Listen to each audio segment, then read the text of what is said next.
Mesdames, Messieurs de la presse, chers confrères, notre frère et aîné El Hadj Diouf, merci pour cette opportunité.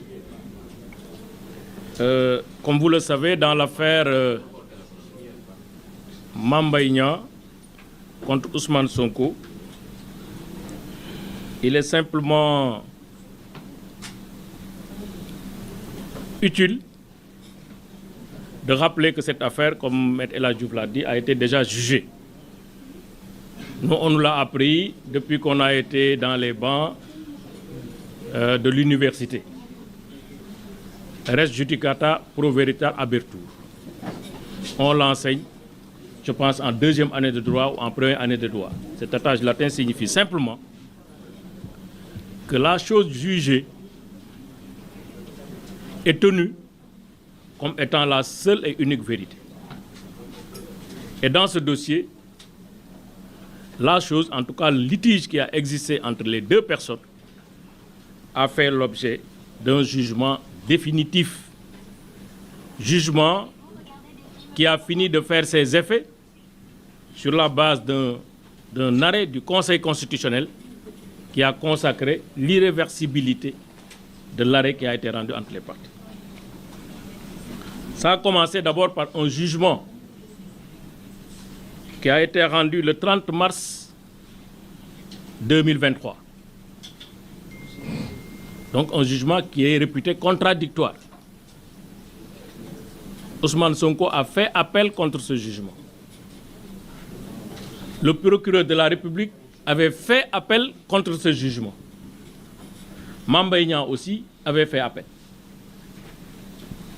Devant la cour d'appel, ces trois appels ont été joints pour être traités et la cour d'appel, par arrêt du 8 mai 2023 d'ailleurs, 2023, a rendu un arrêt qui confirme le jugement qui a condamné Ousmane Sonko pour l'infraction de diffamation et d'injure publique.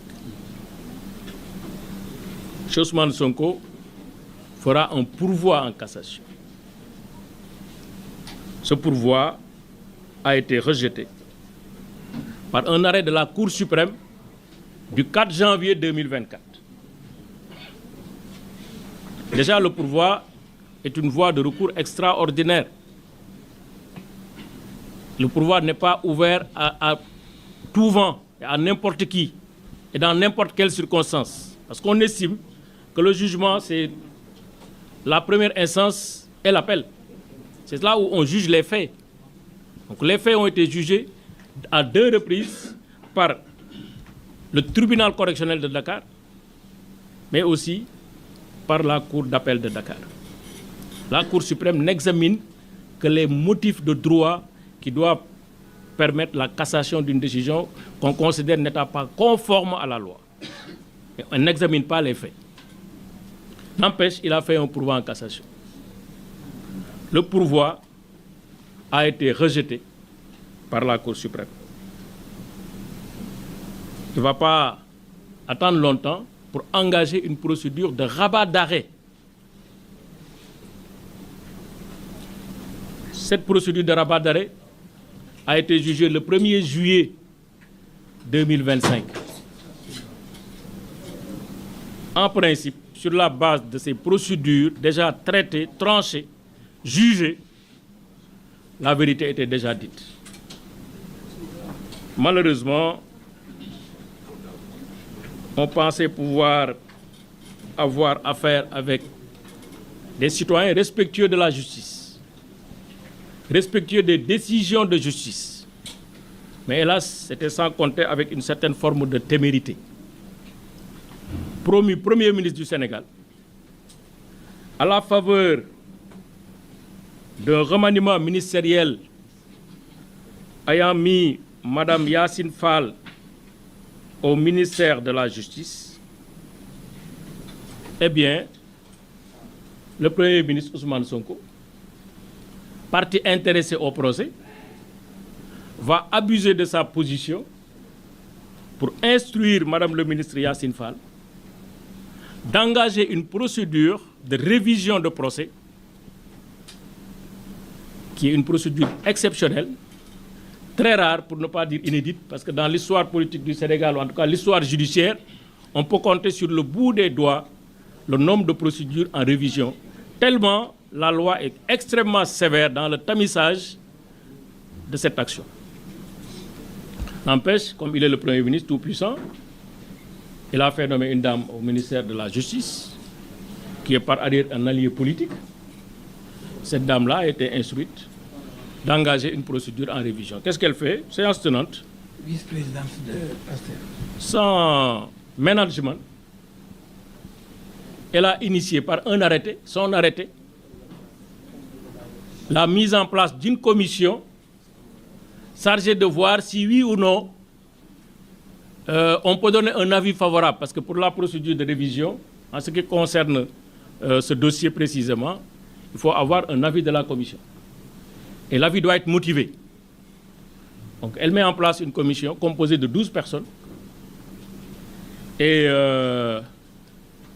parmi lesquelles, 13 personnes, parmi lesquelles les 12 sont des directeurs centraux. C'est-à-dire que c'est des personnes qui sont nommées par Madame le ministre, qui travaillent sous son autorité.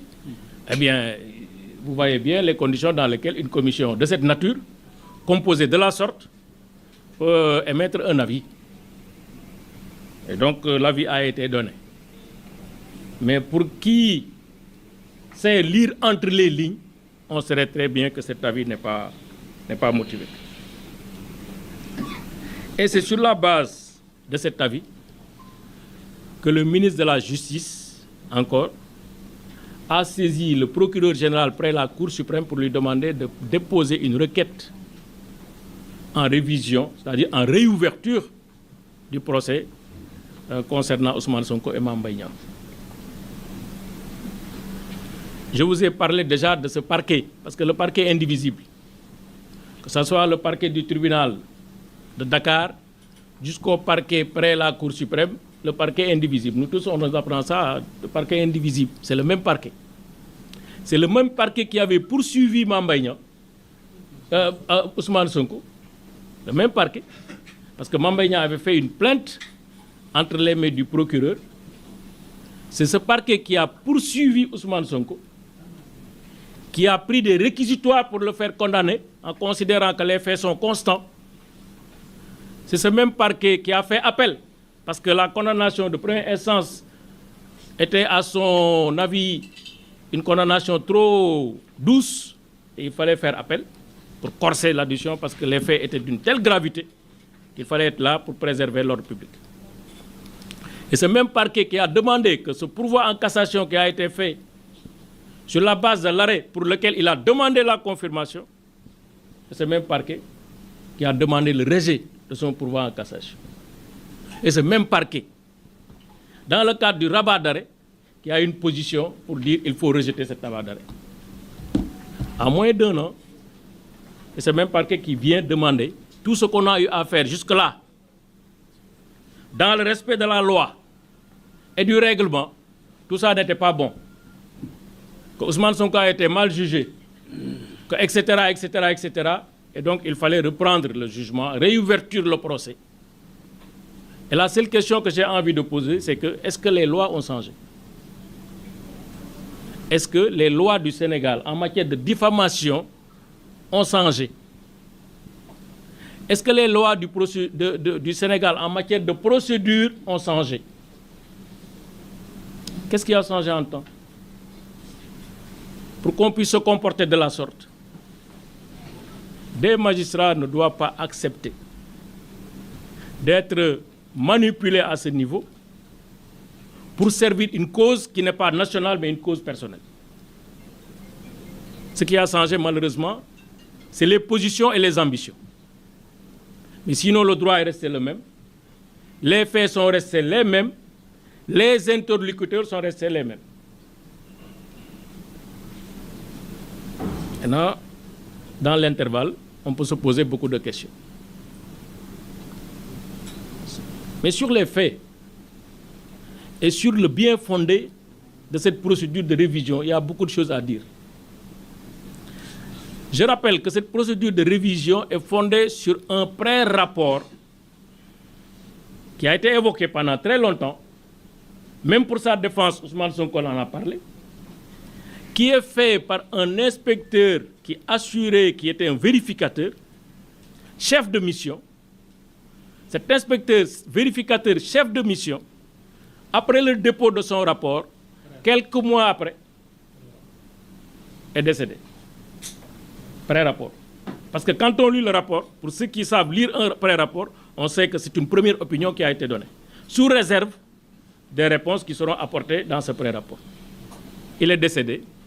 Le ministre d'antan, qui avait demandé et ordonné cette mission, a considéré qu'on pouvait s'en arrêter là, puisque l'inspecteur était décédé, les faits avaient été connus au niveau du public, etc., etc., et que bon, il n'y avait plus d'ambition, il n'y avait plus d'objet. Donc il fallait en rester à ce niveau. Donc, ce pré-rapport, qui date de 2018, 02-18, fait par un vérificateur qui est décédé. 2019, 2020, ce n'est pas validé. 2021, ce n'est pas validé. 2022, ce n'est pas validé. 2023, ce n'est pas validé. Entre-temps, il y a eu au moins 3 ministres qui ont fait successivement, qui se sont remplacés au niveau du ministère des Finances et du Budget. 3. Au niveau de l'IGF, au moins il y a eu 2 coordonnateurs qui sont partis. 2 qui sont partis à la retraite. Entre 2018 et 2023. Mais comment un rapport, pré-rapport, qui a été fait dans ces circonstances, peut être validé 6 ans après par un ministre qui vient d'être nommé? Comment on peut appeler cet acte-là, nous les juristes, si ce n'est pas un faux? C'est-à-dire on donne une portée à un document que ce document ne peut pas avoir, donc qui est factice. Mais juste ce document doit servir, la portée unique de ce document, de ce rapport administratif ou pré-rapport administratif, c'est pour tromper la vigilance de la Cour suprême. C'est ce qui a été considéré comme du faux usage de faux. Mes confrères vont revenir là-dessus parce qu'un traitement approprié a été réservé à ce cas d'espèce. Parce qu'on n'a pas élu des gens, on ne les a pas menés dans des positions de cette nature gouvernementale pour que simplement ils se servent de leur position pour une cause précise. Ce gouvernement-là n'est pas le gouvernement PASTEF, ce n'est pas le gouvernement du président Bassirou Diomaye, ce n'est pas le gouvernement d'Ousmane Sonko, c'est le gouvernement du Sénégal qui doit poser des actes, engager des actions au nom et pour le compte du peuple et dans le cadre de l'intérêt général. Mais ce qui est fait ici, c'est pour gérer un intérêt particulier, un intérêt personnel. Mieux, ce rapport est faux. Les constatations qui sont dans ce rapport sont fausses. Parce qu'on prête à Mamba Igna d'avoir signé ou en tout cas donné un ordre de service pour un contrat qui n'était pas encore signé. Ce qui est faux. On a les documents qui ont été déposés au niveau de la Cour suprême ce matin pour montrer que ce qui est raconté dans ce pré-rapport administratif est totalement faux et aberrant. Totalement. Donc, or, pour faire la procédure de révision, il faut au moins 2 conditions. Pour ce qui le concerne, il faut que la pièce qui est invoquée soit inconnue, je précise inconnue, au moment des débats qui ont abouti au jugement qui a été rendu. Ça veut dire au moins que cette pièce-là devait préexister au débat. Maintenant, on peut l'ignorer, mais en tout cas, la pièce était là. Au moment où on tranchait, on l'a ignorée, mais la pièce était là. C'est ça, inconnu. Mais on n'a pas dit une pièce inexistante. On n'a pas dit une pièce nouvelle. Parce qu'il y a une différence entre une pièce nouvelle et une pièce inconnue. Une pièce inconnue, c'est une pièce qui était là, quelque part, mais que finalement, qu'on a découvert et qui peut aider à éclaircir des débats judiciaires et juridiques.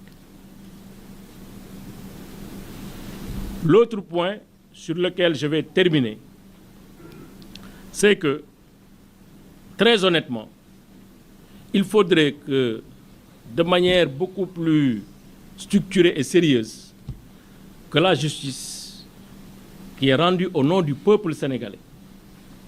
Cette administration, dernier rempart, n'accepte pas de se faire manipuler pour servir une cause personnelle, de se faire humilier, piétiner, parce que simplement il y a le prince qui veut quelque chose. Il ne faut pas l'accepter. Et malheureusement, j'ai l'impression qu'en tout cas au niveau administratif, tout a été fait pour concourir à l'ouverture d'un procès. Deuxièmement, même ce rapport n'est pas opposable à Mame Mbaye Niang. Parce que pour qu'un rapport puisse être opposable à quelqu'un, mais il faudrait qu'il participe à l'établissement et à la rédaction de ce rapport. Qu'on puisse lui dire, voilà ce qu'on vous reproche, voilà ce que vous avez fait, et qu'on puisse lui donner l'opportunité de se défendre. Le droit de la défense est sacré, et constitutionnellement consacré. Donc déjà, ne serait-ce que sur ce point, même s'il y avait un procès, ce rapport-là ne pouvait pas être opposé à Mame Mbaye Niang. En plus, on est dans le cadre d'une infraction spéciale, ce qu'on appelle la diffamation. Nos confrères aussi vont revenir sur cette infraction pour montrer que pour cette infraction, il y a un délai probatoire. Il y a un délai pour donner ses preuves. À l'expiration de ce délai, la loi dit, vous êtes déçus. Vous ne pouvez plus prouver quelque chose. Des magistrats, donc, sur la foi de leur serment, de manière contradictoire, ont entendu les parties, ont pris les moyens, examiné, analysé et ont rendu des décisions. Il n'y a pas de pièce inconnue. Il y a une pièce fabriquée pour les besoins de la cause. Fabriquée pour les besoins de la cause. Une pièce qui est revêtue du sceau du secret. Secret. Lettre du ministre secret. Pré-rapport secret. On le met dans une procédure. Sans lever le secret. Et c'est grave ce qui arrive au Sénégal. Ce qui arrive à notre administration. Parce que tout est désacralisé. C'est pourquoi moi je suis d'avis qu'effectivement il y avait une gêne, hein, parce que c'est le ministre qui fait, mais c'est des avocats qui sont sortis pour vendre le truc et faire passer la pilule. Mais ça ne passera pas. Parce que c'est trop gros. C'est immonde. Ce n'est pas acceptable dans une république où les gens acceptent les institutions. Et ça met en danger non seulement la stabilité juridique et judiciaire, de la vérité judiciaire, mais ça met en danger la sécurité juridique, érigée en principe constitutionnel par le Conseil constitutionnel. C'est-à-dire, demain, tout le monde peut remettre en cause une décision. Il suffit juste d'être dans des positions ou dans des postures pour pouvoir le faire. Donc, avoir un appareil pour manipuler la justice. C'est honteux pour des gouvernants, mais malheureusement, nous en sommes arrivés à cette situation. C'est pourquoi j'ose espérer que certainement, ils vont retirer leurs requêtes qui ne fondaient sur rien du tout, ou à défaut, ils se feront humilier par les magistrats de la Cour suprême, qui ne seront pas là pour déshabiller, déshonorer leurs collègues qui ont déjà eu à connaître de cette affaire de manière impartiale et juste. Voilà ce que j'avais à dire. Je vous remercie de votre aimable attention. Merci. Je crois que c'est très clair, mais Maître Baboucar Cissé va compléter.